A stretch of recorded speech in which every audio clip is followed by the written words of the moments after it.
स्वातंत्र्य सैनिक मानलं जातं, तसं आम्हाला फक्त आरक्षण सैनिक मानलं जावं. तर महाराष्ट्रातल्या सगळ्या ग्रामपंचायती, सगळ्या बाजार समित्या, सगळ्या पंचायत समित्या, सगळ्या जिल्हा परिषद, सगळ्या सोसायट्या ह्या आपल्याच आणायची. चलो मुंबईचं काय, चलो मुंबईचा चांगला प्रश्न विचारला. कारण सर शेकडो फोन येतात की मुंबईला कधी जायचं. मुंबईचं झालं असं, मुंबईचं आकर्षण तर प्रत्येकाला आहे. एक दुसरं, आता मंत्रालय बघायचं, त्याच्या आजूबाजूला नाही का, म्हणजे आता फक्त वाशीपर्यंत गेले. आता मंत्रालय पाहायचं, आझाद मैदान पाहायचं, ते सगळं, ते शिवाजी पार्क पाहायचं, सगळ्याची भावना आहे. त्यावेळेला दादानी सरकारवर विश्वास ठेवून आले होते.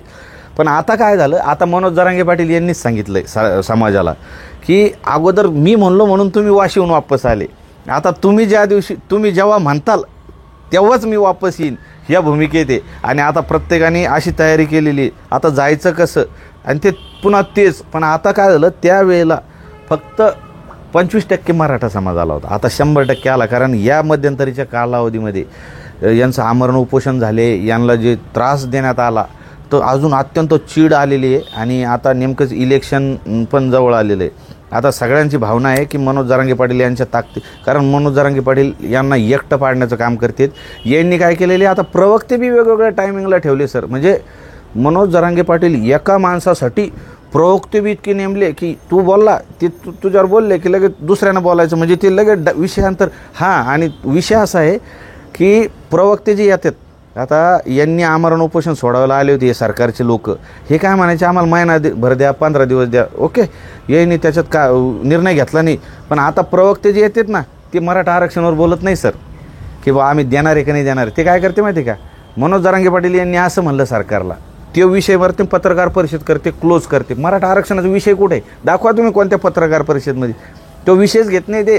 त्यांना हे बात मारून न्यायची आहे, मनोज जरांगे पाटील यांना टार्गेट करायचा त्यांनी ठेका घेतलेला आहे. आणि त्या पद्धतीने त्यांचं काम चालू आहे. त्यांनी पत्रकार परिषदमध्ये क्लिअर सांगावा की आम्ही ह्या तारखेपर्यंत आरक्षण देतोय, ते आरक्षणावर बोलत नाही. म्हणून मनोज जरांगे पाटील यांना राग येतो आणि त्या भावनेने ते जे प्रवक्ते असतील त्यांच्याविषयी ते बोलतात.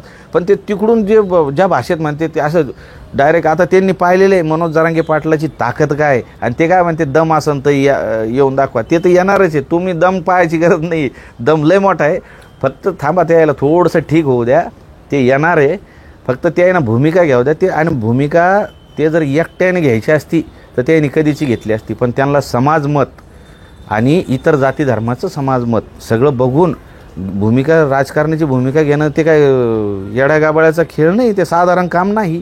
पण तरी बी आज बघा तुम्ही, त्या व्यक्तीला कुठलाही राजकीय वारसा नाही, सर्वसामान्य शेतकरी कष्टकऱ्याचा मुलगा आहे. आंदोलनातूनच त्यांचा जन्म झालेला आहे मनोज जरांगे पाटलाचा, सर्वसामान्य शेतकऱ्याचा मुलगा आहे. कुठलाही अभ्यास नाही, घरात राजकीय वारसा नाही, तरी आणि पत्रकार इतके ग्रेट असतात की तुम्हाला फेस करणं, चांगल्याचं फेस पडतो सर. म्हणजे चांगले हे होते. आज 11 महिन्यामध्ये पत्रकार त्यांची विकेट काढू शकला नाही, कारण मागणी स्पष्ट आहे, मॅनेज होणं नाही, मागणी स्पष्ट आहे, मला हे पाहिजे आणि ह्या टायमिंगला पाहिजे, नाही दिलं मी असं करीन. ही भूमिका. इथं हिटलरसारखं नाही की हुकुमशाही नाही ना, इथं लोकशाही आहे, लोकशाहीचा आदर करतो आम्ही. आणि बघा तुम्ही, त्यांनी करायचं म्हणलं असतं तर वातावरण म्हणजे जाळपोळ, आंदोलन आणि रास्ता रोको होऊ दिले नाही, आत्महत्या होऊ दिल्या नाही, नैराश्यात गेलेले लोक कमी केलं. आमच्या दारूचं प्रमाण होतं समाजामध्ये, दारूचं प्रमाण कमी झालं. ह्या जाळपोळ उद्रेक होऊ दिले नाही. शांततेच्या मार्गाने आंतरवाली सराटीत आपल्या त्या मंदिरात बसायचं लोक आता तिथून केलेलं आहे. करायचं असतं तर सगळं करता आलं असतं. पण तुम्ही राजकारणाचा ठपका ठेवताय. तुम्हाला राजकारण काय असतं ते दाखवून देऊ आम्ही, फक्त दादाने आम्हाला आदेश द्यावा, करतो आम्ही. आता एक शेवटचा प्रश्न, जर का 29 ऑगस्टला निर्णय घेण्यात आला की आपल्याला उमेदवार द्यायचे XYZ, 100 देऊ, 200 देऊ, 288 देऊ, 255 देऊ, XYZ वॉटेवर, तर तुमची तयारी कशी आहे आणि कशा पद्धतीनं तुम्ही सर्वजण मिळून काम करताल, काय रूपरेषा असू शकते तुमच्या कामाची? फार चांगला प्रश्न आहे. 288 मध्ये आता आमचा प्रत्येक समाज बांधवाची ही भावना आहे, आम्हाला आमदार खासदार व्हायचं नाही, आम्हाला कोणालाच राजकीय महत्त्वाकांक्षा नाही. आम्हाला फक्त एवढं म्हणणं आहे की आमच्या समाजाला जे आजपर्यंत जी हाल अपेष्टा सहन करावं लागल्या त्याच्यातून काढायचं. म्हणून आम्ही सर्व मराठी स्टार प्रचारकच्या भूमिकेत राहणार आहे. मोफतमध्ये आम्ही म्हणजे प्रचार करणार आहे. आमच्या गाड्यामध्ये आमचंच पेट्रोल, आमचं डिझेल, आम्ही स्वतः माउथ टू माउथ प्रत्येक माणसाला जागृत करत चालणार. मनोज जरांगे पाटील यांनी जो बी उमेदवार दिला, दगड असो, धोंडा असो, काही असो, कुठल्याही जातीचा असो, तो मुस्लिमाचा असो, दलिताचा असो, धनगराचा असो, बंजाराचा असो, ओबीसीचा असो, कुठल्याही जातीचा 288 मध्ये त्यांनी माणूस दिला तर त्याला निवडून आणण्याचं काम आम्ही करू शकतो. ही आमची भूमिका आहे. सगळं 288 मध्ये कुणाला कुठं उमेदवारी द्यायची ही सगळे अधिकार हे मनोज जरांगे पाटलांनी शाबूत ठेवलेले, त्यांच्याकडे आम्ही ठेवलेले. आम्हाला राजकारणात यायचं नाही, मला किंवा माझ्यासोबतची जी कंपनी, आम्हाला आमदार व्हायचं नाही, मंत्री व्हायचं नाही. आम्हाला फक्त एक मराठा आरक्षण सैनिक असं पदवी भेटावं. जसं मराठवाड्याचा मुक्ती संग्राम झाला त्यावेळेला जे लढले त्यांना स्वातंत्र्य सैनिक मानलं जातं, तसं आम्हाला फक्त आरक्षण सैनिक मानलं जावं, एवढीच आमची भूमिका. आम्हाला काहीच नको आमदार खासदार. माजी आमदार, माजी जिल्हा परिषद सदस्य, DCB बँकेचे अध्यक्ष, दूध संघाचे अध्यक्ष, XYZ जे प्रस्थापित आहेत तेच पुन्हा एकदा अपेक्षित आहेत की आपल्याला उमेदवारी मिळावी. तर उमेदवारी कशा माणसाला मिळाली पाहिजे? मनोज जरांगे पाटील हे सर 11 महिन्यात उभारलेलं नेतृत्व नाही.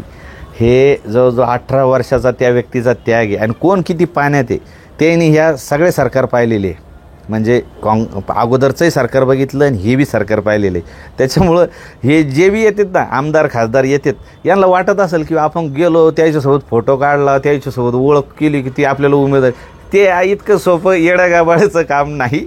मनोज जरांगे पाटील लय हुशार माणूस आहे, लय पोहोचेल माणूस आहे. तुम्ही असा गैरसमज करू नका. जर तुम्ही आरक्षणासाठी काही योगदान दिलेलं असेल तर मनोज जरांगे पाटील तो विचार करतील. आणि जर तुम्ही केलेलाच नसेल काही तर ते शेवटी निर्णय जरांगे पाटलाचा आहे. पण ते जरांगे पाटील फार हुशार व्यक्ती आहे आणि ते करेक्ट कार्यक्रम त्यांनी जसा करून दाखवला तसा करेक्ट निर्णय घेतील ते. आणि अजून एक सांगायचं राहिलं की महाराष्ट्र म्हणजे मनोज जरांगे पाटलाला एक विनंती आहे की यांनी दादा फार ओव्हर कॉन्फिडन्स यांना आलेला आहे. तर महाराष्ट्रातल्या सगळ्या ग्रामपंचायती, सगळ्या बाजार समित्या, सगळ्या पंचायत समित्या, सगळ्या जिल्हा परिषद, सगळ्या सोसायट्या ह्या आपल्याच आणायची ही बी ताकद उभी करा. कारण प्रत्येक गावखेड्यामध्ये समाज बांधव हे जागृत झालेले.